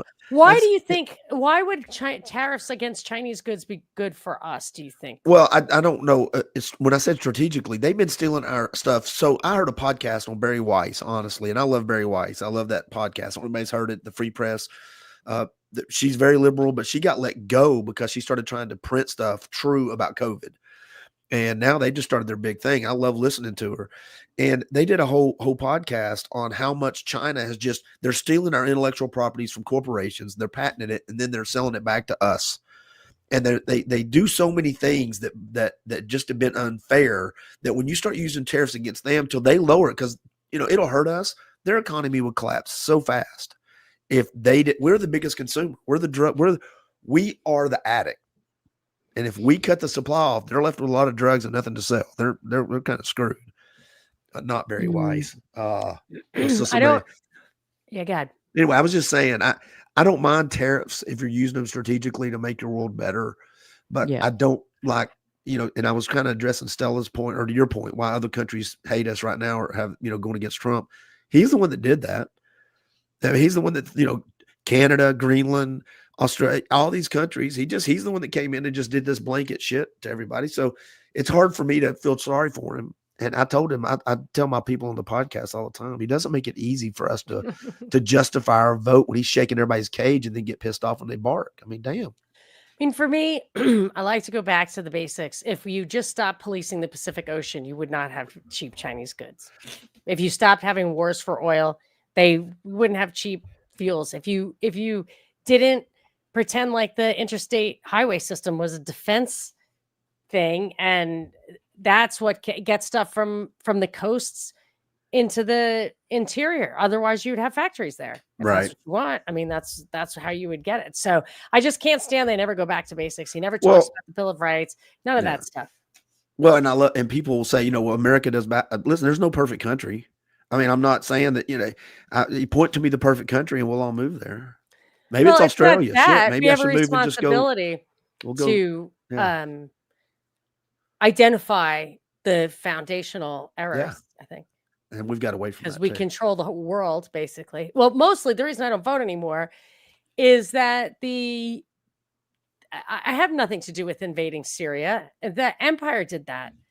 So I have no control over it. Nobody here would have voted for that. We have no control. And I'm done with it. When I saw that the tariffs were going on to China and then basically followed by the ideology that means there's going to be a lot less, consumer goods entering America, I thought, well, that's good. Yeah, that's great because there is so much. Who needs another Barbie that can't? Yeah, Yeah, exactly. There is so much garbage, and we say, "Oh, something's so ooh, something's really yeah, right. Something's really expensive, and it's only expensive because we have the cheap Chinese crap to compare it to. So, consumers do have power. We have to stop. We have to change our mindset. We've got to stop with all this garbage. I mean, it looks like it's going to be happening I anyway, agree. really. That's But the there's so much environmental thing. plastic rubbish. Yeah, I Yeah. mean, look at the plastic problem we've got.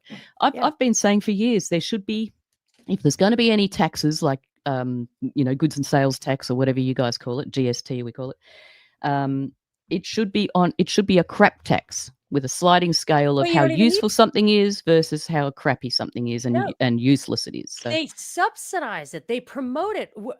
Plastic is made of oil. I know. They It would could not be made of hemp. That's the thing. Like the Yeah, Rockefeller thing, you got to blame yes. Rockefeller for all this. Right. So what you need to do is say, yeah, we don't subsidize oil at all. Do not subsidize it. Don't even police the shipping lanes. Don't do it. And not only do we the whole Ukraine thing started about gas.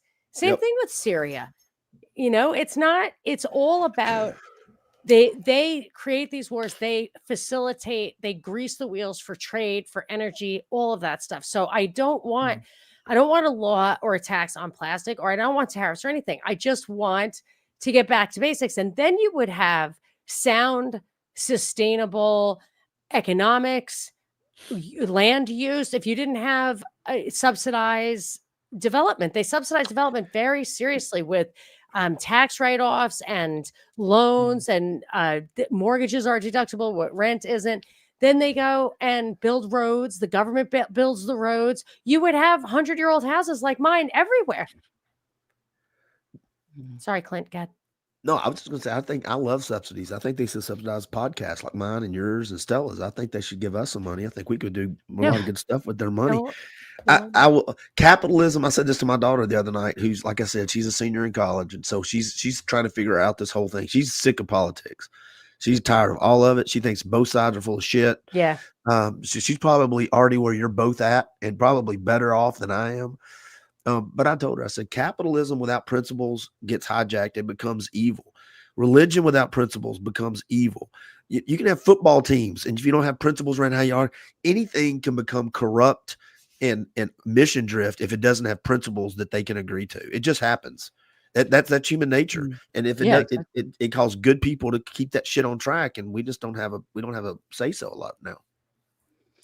Yeah, the whole moral sort of foundation has been shredded, really. I mean, it started with, it started with taking sort of religion out of schools and all that sort of thing in the name of equity and, inclusion and all that rubbish. And that's, I mean, there is something to be said, and I don't advocate, at the actual violence side, but the spare the rod, spoil the child sort of thing has become, and I'm not talking about hitting children literally, Right. but the principle of it, of just, oh, don't say that to Johnny, you might hurt his feelings, all that kind of thing. It's just eroded any kind of ethics and morals. Well, Nobody really knows where to stand. Nobody knows how to. Well, I shouldn't say nobody. Especially the newer generations don't really have a solid foundation to stand on anymore, and they just see the church. Look at their impression of the church now is just all they think of really is probably abuse, straight up. Right. Well, that's what I was going to get to when I said that earlier. Now, politics for some people is their religion. That's why you have the woke ideology. You have to take knees. You have to put the banners up. You have to say the slogans. Yeah, yep. and science as well. Excuse me. Yeah. And I think that abuse happens in other churches and the Boy Scouts. Like, I think that everywhere abuse happens, but look at that. That's the church and the Boy Scouts. Now they're both sort of, to do with making young people better, giving them something like solid grounding. Yeah, yes, they had nature, useful skills, going away and mateship, all that kind of thing, teamwork, all that stuff. Point. When you think about it, if we remove the consequences for actions, We removed the principles from these organizations. What organization? The family used to keep the organizations in check, right? My school was doing what they were supposed to do because there were family units making sure of that. The church was doing what it was supposed to do because the family units were making sure of that. If you start pulling apart families and you start pulling apart schools, the schools can't hold the government in check. The government can't hold the churches in check. The churches can't hold the communities in check. There's no checks and balances, and there's no consequences for actions. And so that's how you get. I'll give you a great example, and then I don't want to steal this part of it, but I do a podcast for veterans, and I'm not a veteran. I was raised by a veteran. I'm doing this with 4 guys, buddy of mine, and I just let these veterans talk. It's good for them to talk, right? I facilitate the conversation. And one of them was in the Army for 20 years back in the 80s and 90s. And the newer guy, he's one of my friends. He was in Afghanistan, stepped on a landmine, lost both his legs, his hand, but now he competes in Invictus games for wounded soldiers. He's a badass. But he was talking about now in the military, up until a few years ago, or last year, they could get a timeout card if a drill sergeant was being too hard on them. They would get a stress card and said, I need a few minutes. You've got to give me some. Everyone around that table lost their minds. They're like, what the hell? Or what? To your point, though, we've raised a kind of a generation of people that it's how I feel. And it's hard to, if you're not strong enough to stand up for stuff, then you're not going to hold your organization accountable. You're not going to hold your government accountable. You're not going to take the red pill or the clear pill. You won't say the hard things when they need to be said. Yeah. I found it really astounding in the school when the COVID stuff was happening, and then sort of after it kind of passed, and there was, well, especially with, those freaks reading children's stories and things in school and all that kind of thing. And where they'd have the school board meetings and the parents were, coming up and stating their case, which was totally valid. And these boards, and just the fact that they were allowed their 2 or 3 minutes to talk. And all this, that school board should be there, sitting there, listening to everybody, giving them enough time to get everything out. And it doesn't matter if they go over time; they should just be there. That's what they should be doing. They should be serving. And somehow it's a privilege if you're allowed to go and talk there. I mean, how did that happen? That's a complete table turn, isn't it? Well, I know how it happened. I said the Z cabinets were infiltrated. I mean, it's been said, Yeah. Well, and Monica, I recommended you have there's a girl named Callie Fontanilla from California. I had her on, yeah. Oh, I'm an idiot. I'll shut up. Yeah, no, she was fabulous. Absolutely fabulous. And I think of things that she said. She says that thing about like the difference makers. What are the difference makers? Like, don't get pregnant before you're married, graduate high school, and get a job. But, she left teaching because of what Stella was kind of talking about. It was forced out because she saw the agenda behind the curtain and was like, this isn't right. And they forced her out. She left California. She lives in Florida now. Yeah, no, that was a really great conversation. It sticks with me, too. A lot of the things she said, she was super, super interesting. But I want to comment on a couple of things you guys are talking about. One is when you, like Jeff said, snowflakes in the military. We've been observing this, like they're clearing the lots here, and they have big backhoes and everything. It's mostly heavy equipment, and every house that's get cleared, granted they're doing a bang up job literally, but they have a little tent and like people sitting there drawing a salary for sure. And you can see like small women, for example. And I mean, I hate to say it, but I'm just like, did they have beards? No, they didn't. The reason they can include those people and include them getting a salary and everything is that people are no longer needed. So if you're including snowflakes in the Army, that's because you have carrier planes full of drones. So that's not a good sign. You shouldn't, the whole generation that sucks right now, I'm sorry, the whole generation of snowflakes or whatever who can't handle anything, they are not needed. They are going to be the fat people on the deck in Wally. And I'm not really sure why those people were there. So you might want to watch your back. Are they the person in the Star Trek movie that's dressed differently that nobody's ever seen? Yeah, the red shirt. The guy who's definitely going to die, who never got a name. First guy to disappear. Absolutely. Yeah, they're there for some reason. And it might not be to live long and prosper, but it is possible. And the other thing I wanted to say is, and my mother pointed this out, and I saw it in our generations differently, but with the same purpose. She said it all changed. The whole country changed when the boys went to war. because they didn't come back to their small town. So in World War II, which she lived through, she said they all went over, they got wives, they saw the big city, they had to come back and get work. They did not go back to their farm towns. And then you had all of those colonels gone. And now I see it carried on in that we send our kids away to college. We separate them from ourselves. Yeah. And if they mate, they're never coming back. My husband and I didn't come, only lived, neither of us live where we're from. Yeah, right. Look, I think children are put into childcare way too soon, way too early. You know, it's some of them are babies when they're put in there. It's ridiculous. How are they supposed to bond? We've got just strangers bringing up the children. It's so the opposite of what it should be. I know. Institutions. It's the Yes. government. They subsidize the daycares. So you got to say certain things, do certain things, and we'll feed the daycare. So everybody's got you get 3 months off, and everybody get back to work, so you can go buy what? The cheap, crappy plastic toys, Stella. Exactly, and make sure that all the children are immunized, or else they're not going to get childcare. All that stuff. And my friend John Ballinger, he's on that podcast. He's got a podcast called First Lead You. It's about leadership. It's great. He's a veteran, 20 years in the military. He said that he did a statistic on this and did research. I think it's in the 70s, and I'm going to butcher. I'm not even going to try, so I'll just give a bigger overview of it. The percentage of male veteran teachers in the school teaching in the 60s, 70s, and even into the 80s is massive compared to now. They're just not there. So the male influence on kids and the veteran influence, which took no shit. There's consequences for you ain't talking to your teachers that way. We're going to walk down the hallway in a calm manner. That all of that kind of evaporated. They're gone. They've been pushed out. So you don't have those strong military people as much, and you don't have the strong male presence as much. Listen, I got my ass. I posted a picture on my Facebook page of about 13 teachers that I went to middle school with. Every one of them went my ass. I hold the 7th grade record for paddlings. Paddling? Really? I went to Catholic school and I never got paddled. Oh my God. They listen, I ran into my 20 something years later, I ran into my 10th grade science teacher in the aisle. That guy had tens of thousands of kids. He was teaching for 40 years. I walked down the aisle and he goes, Clint Powell. I go, how do you remember Drop me? your pants. He goes, oh, dude. He goes, I broke you up fighting and being an asshole all the time. He goes, how you doing? And we sat there and had a great conversation. He was a great dude. But I guess my point on it is that veteran male thing got extracted from the school system. And it's not the only thing, but to Stella's point, it's another small little brick that's just kind of the deterioration. Yeah, definitely. And, again, it's all these sort of institutions are making sure that people are vaccinated as well, because some people just have to go to work, so they haven't got any choice but to leave their kids or what have you. So they're going to have to be vaccinated and all that sort of thing. And have you heard about this one? What's it called? Vaxilus. Have you heard about this one?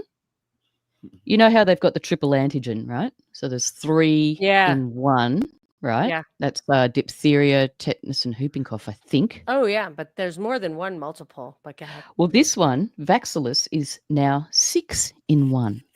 6 in 1 for babies from 6 months up to 4 years. 6 months. And it's loaded with adjuvants, right? Oh, yeah. Diphtheria, tetanus, pertussis. So I was wondering, everything. Hepatitis. Where is a baby going to get hepatitis? Something so the adjuvants hypercharge your immune response and gets it to attack things that are supposedly not alive. Those foreign antigens are supposedly attenuated. They're not alive. And they say there's a link to autism. I'm trying to think, like, does your hyper vigilant immune system attack your brain or what? And I think maybe it's possible that the reason they could go back and do studies and say that the adjuvants do not lead to autism is that I talked to this guy who wrote the book called The Vaccine Court, I believe is the name of the book, and that there was a point in my, when I was little, that they said you can't give kids aspirin anymore because of Rye syndrome. You have to give them Tylenol. And it was the combination, because Tylenol suppresses the function of the liver, which was metabolizing the vaccine. So you can give kids vaccines. And of course, the control group actually has adjuvants in it. So they're really not testing to see, but they're not combining it with Tylenol, which is what everyone gave a kid who was reacting to the vaccines. So, oh shit, that's completely going to take off YouTube. You cannot say any of those things. So, Oh, anyway, really? yeah, absolutely not. Absolutely not. So did you just Well, get us other all people canceled? do. Other I'll get off. people do Really? though. Oh, for a while there. I mean, I've gotten taken off for anything like that. Yeah. Maybe it's over. You think that's over? That's what I I was don't saying. know. I think there's a pushback on that now. Well, That's there what might be a Yeah. pushback. Facebook, no. Facebook, I don't get taken off of anymore. But all right, well, I'll check it out. Well, I was see. just going to This will say be too our to trial kind of. run. Well, I was going to circle back, and y'all can stay on the vaccine thing because I think it all plays together. And someone had mentioned it. I had a long conversation with my buddy Eric Buchanan, who's been on your show a bunch, Monica, about how we convinced families that both people had to go to work so they couldn't raise kids. There was something bad about one parent staying home as much as possible, taking care of a kid. There's no honor in that. There's nothing, it's not work. What do you do for a living? Raising a family is not work anymore. It's not a valuable asset. You've got to go out and do the same thing these other people are doing. And so what happens is, to Stella's point, you got to drop your kids off. I can't go out and have equity if I'm raising my kids because that's not viewed valuable. That's not viewed as honorable anymore. And so we both got to go get out. And what do? We get a bigger house. We buy more of those cheap shitty toys. And now we have to. Now we're stuck in this loop. And you work longer hours and cannot see those kids. I can't. And so that's why I was saying capitalism without principles. We're the ones that said yes to this shit. We're the ones that said, I need a 28 square foot house instead of a 1400 Well, the square withholding foot house. tax contributed to it. Well, now you're getting to say smart shit and I'm out. I'm sorry. The withholding tax, because once they could take half of the guy's money, they needed more money. But Well, yes, and they start, and if the dad leaves and the mom then can get money for having no dad, the government becomes the dad. Yeah, and I didn't mean to hijack it and take it a different direction. No, that's great. Y'all are on vaccines. That's interesting. No, that's old hat, I guess. If it doesn't get you taken down, it's definitely all been said already, and it's over. No longer. Maybe it depends who you are. I'm not sure. Maybe. I don't know. We'll see. I'll leave it up. I just then have to watch and make sure, because what they'll do is they'll take something down, and then if you get 3 strikes, then you lose your channel. And what happens to me is they'll take a strike. Yeah, sure. I don't know. The last time it happened to me, then all of a sudden they go through all your old videos and you get like 3 strikes by the end of the day. I've had to go through and take down all of my videos so that I don't get the rest of the strikes, but it's not even worth it. Facebook had me, I was reaching almost, this is no lie, 3 million people a month. And they did that on my videos 2 years ago. And I was down to 62,000 a month. Never got back, right? I never got back. I've never got back. That's happened to me too. My listenership was way up and it killed it. So. Yeah. Plus the end of COVID will kill your thing. But I wanted to just point out that I was completely brainwashed into thinking that raising kids was a side gig. And it definitely isn't. Like you having a family. I don't have a job outside the home. I am completely overwhelmed with shit to do. Now I have the fire thing, and we're making improvements on the house and building a little back thing. But whatever. I mean, I'm always super duper busy. But the podcast used to take a lot of time, so I can only have myself to blame. But you could definitely spend all of your time making healthy dinner, maybe growing some of it, foraging, not going to the most expensive grocery store in the world to try to find good stuff, going to a farmer's market. But that stuff takes time. It's a full-time job for sure. Yeah. But I think where this is going to take people, and in this sense, it's actually not so much of a bad thing. I think we've just been sort of lulled into this particular society that we are in with all this stupid crap around us. We could all do with trimming probably about 60 or 70% of the stuff and the things that we do and pay for. We could probably easily get rid of that stuff. It's just a matter of a mindset change, because a lot of the things are just frilly, useless things we don't need to survive. I mean, we don't need to crawl around in rags and, be taking the neighbor's dog These or anything. fire to people, eat, but, I'm shocked at how many people say, I didn't realize how much I did not need that stuff. Yeah, exactly. Or when you put stuff in storage when you're in between moving, and it's sort of like, I would never. I haven't even thought about that. Never. I would never do that. That's a lack of discipline. But I'm just saying. Yeah, when you haven't got your stuff all around you, and then you maybe haven't Forget had it for a few months. I've been in that situation before, and I just think, you know what? If I never saw that stuff again, it would not change my life, except for the records. I make boxes of stuff, and I put it in the corner, and I write a date on it. And if I don't open that box in a year, it's got to go. Oh, okay. Well, that's very disciplined. It's not a I've bad still idea. got stuff from when I was a kid. So, I move a lot um, though. I've moved like so do I. 12 times since I've been married. Mm. I get a dumpster every 2 years, and I minimize everything. I started that when I got my divorce. I just get a big dumpster, and I go through the house, and I dump it all. Uh, Yeah, Yeah, yeah, that's it good takes for the discipline. psyche. it That's why is. like Yeah. I was so It is. upset when the fire came and I had not cleaned my house and the whole thing, every single bit of laundry, Excuse me. everything, everywhere, the entire, every dish, everything was covered in ash. Ah, so I have this thing like I used to think, well, on my deathbed, I'm not going to think back and wish I had spent more time cleaning. And I'm like, you know what? I really need to spend more time cleaning. So it's a full But time job. Yeah. if you think about Monica, what you did, my mom, she quit working. I tell everybody this all the time. When my sister was born, apparently she was very special because my mom said, "Hey, I'm going to stay at home." I was 8.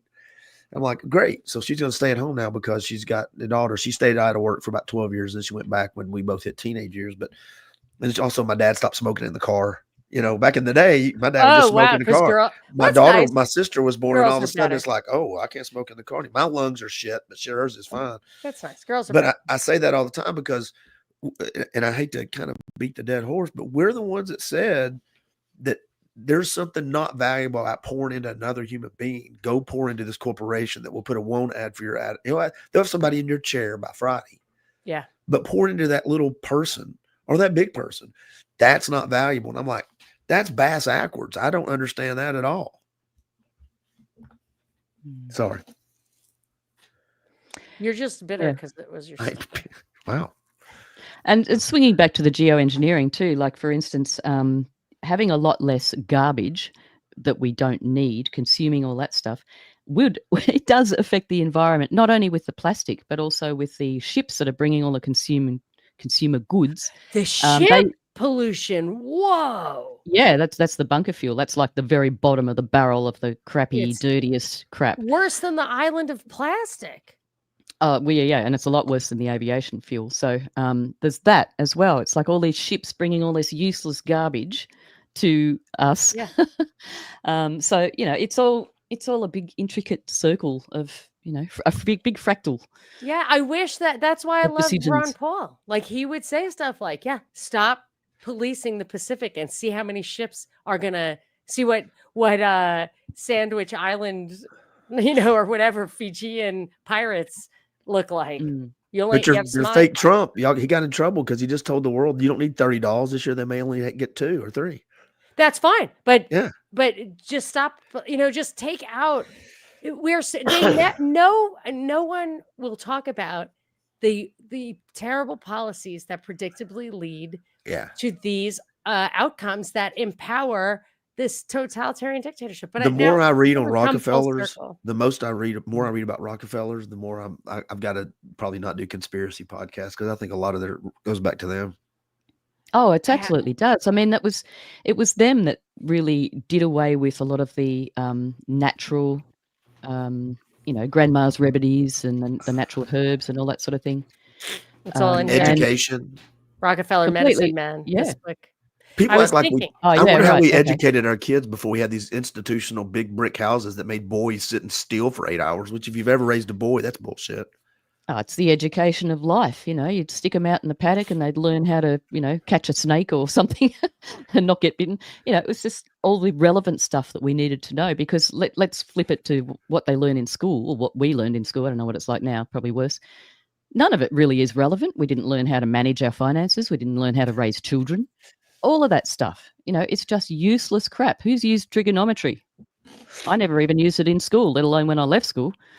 I saw a funny meme that you would love then. It said it had a picture of Michael Myers being the Austin Powers? Elbows up. Yeah, he goes, "Hey, I want to learn about how to do my taxes and raise a family. Your local school. Some boys can have periods." I thought that was pretty funny. Yeah, that's what they're. Yeah, what did I That's learn what in I think. school? I need to learn check. I had driver's ed. We had shop. We had home ec when I grew up. We learned how to. Yeah, I sewed yeah, an apron for my mom, and I built a table for my dad, and I learned how to drive and There've fix a been car. a lot of attacks on higher education, from Operation Varsity Blue to COVID to this taking funding away. I'm all for taking the funding away for sure.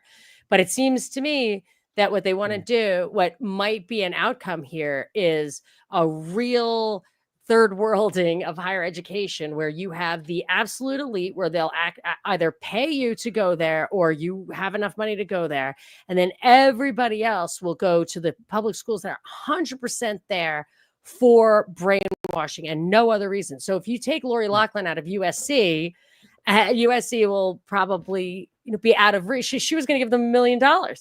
And who does that give? It gives it to me, because I went to school on a full scholarship, or I never would have been able to go to a private school. And I think that they're going out of their way to make just it's just straight out of John Taylor Gatto. Just the top tier is the rulers, and the bottom tier, they're not allowed. That's why STEM and stuff is just to make little robots. Yeah, the great divide just gets wider and wider, doesn't it? Yeah. So, I think we've gone full circle, my people. We have. And next time, I don't know, Stella, do you cocktail? Not all that often. I do love a margarita every now and then with Celtic salt around the outside of the glass. Ooh, nice. Yeah. Well, perhaps next time we can have cocktail hour. Oh, 8 o'clock in the morning? No worries at all. Oh, shoot. Well, Bloody Marys. Margarita is a breakfast drink, more or less. Mimosa. Look, I'm up for it. Have a mimosa. Whatever that is. Have a mimosa. I want to have my old rugger. It's orange juice and champagne mixed together. Okay. All right. Yeah, There are a lot of breakfast drinks. I'll help you, Stella. 8 o'clock in the morning. You have one for me. All right. Well, that's what we'll do next time. Is there anything you guys wanted to share with the people, content-wise or podcast-wise or whatever? Any message-wise before we go? Clint, why don't you tell people where they can listen to you one more time? Okay, yeah, it's Nooga Podcast, Nooga Podcast with an S. NoogaPodcast.com. You'll find all of them there. Crime. We just had a local trial here, the Jason Chin trial. You can go look that up. It made national news. A college student stabbed his girlfriend 63 times, put her in a suitcase, put her in the river. He just got life in prison, but we're going to have the detectives and the prosecutor on for that one. It's a terrifying case, but it's fascinating. So you can just find all my podcasts there. And Stella, I just want to let you know, I know you were on the first podcast with me. Thank you, but I've really enjoyed the conversation. I hope we can do this again sometime. Definitely, yeah. I've always have a great time with you guys. It's awesome. Well, always, all 2 times. Thank you. It's been awesome, and I hope there will be many more. I just do a podcast. Well, I do Union of the Unknowns is sort of my fun kind of side, and Whether or Not is a podcast on my YouTube channel, which is Stella Q Australia. And if that's just basically looking into a few weather events and teaching people how to learn a little bit more about how the sky actually works, because education is the key to eliminating fear. So that was the whole point of that. And, some people don't agree with everything, but eventually, if you chip away at people and just say, well, hang on, why do you think these things? What is it that supports your belief system? And they have to stop and think about it. Generally, that's sort of the breakthrough moment. So yeah, if you want to learn a bit about that, Whether or Not, and that's about it for me. I have to Thanks say, for having me. I have felt so much better since I don't know, there's something about that level of fear that I just was not happy to live with. And also it helped me understand a little bit more about psyops, about what they do, how they spin it, and what toll that can take on you, what it's really about. I've gotten a lot out of that. So I appreciate all your efforts, Stella, because it's a lot of thankless effort for sure. Well, thank you. But that's the whole point of it. So that's great to hear. Yes. So, all right. Thank you guys. Thank you all for listening and coming. And I can't wait to talk to you both again. And we had such a great little chat going on in the corner. So thanks very much, everybody. This is Monica Perez.